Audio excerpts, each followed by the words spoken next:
বিয়ের ৩ বছরের সময় আমার মায়ের কাছে একটা গরু চাই কুরবানিতে। আমার মা তার জমানো টাকা থেকে ১৩,০০০ টাকা দিয়ে আমাকে একটি গরু কিনে শ্বশুর বাড়িতে পাঠায়। সে বছর কোরবানি করার সামর্থ্য ছিল না জরুলের।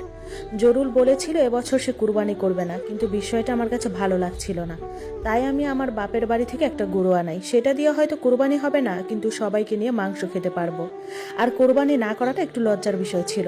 কোরবানির দিন সবাই আসে, আর পেঁয়াজু কালো আদব ওদের অনেক মাংস দেয় আমার শাশুড়ি। পুরো গরু থেকে অর্ধেক মাংস ওদের ৩ জনকে দিয়ে দেয়, কারণ আমার শাশুড়ির খুব আদরের ছিল তারা। কোরবানির ৫ দিন পর আমি বাপের বাড়ি বেড়াতে আসি।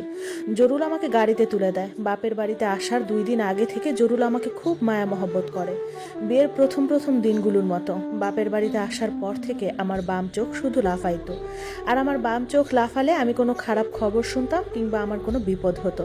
আমি ভয় পেতাম, আল্লাহর কাছে সাহায্য চাইতাম, তাহাজ্জুদ পড়তাম, দান সৎকা করেছি। আল্লাহকে বলতাম, আল্লাহ কোনো বিপদ আপদ যেন না আসে।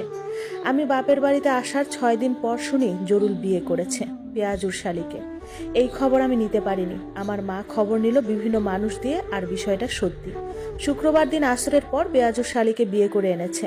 আমার মা আমাকে আর কারোর সাথে যোগাযোগ করতে দেয়নি। আর আমার মা বলেছে বিষয়টা যেন এখানেই শেষ করি। আমি দিনকে দিন খেতে পারিনি, ঘুমাতে পারিনি।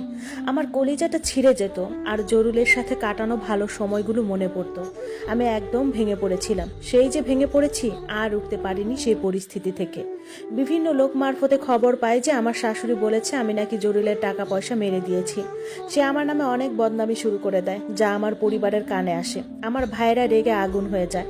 শুধুমাত্র আমার মার কারণে কিছু বলেনি। আর আমার মা আমার ভাইদের আদেশ দেয় যত তাড়াতাড়ি পসিবল আমার বিয়ের ব্যবস্থা যেন করে।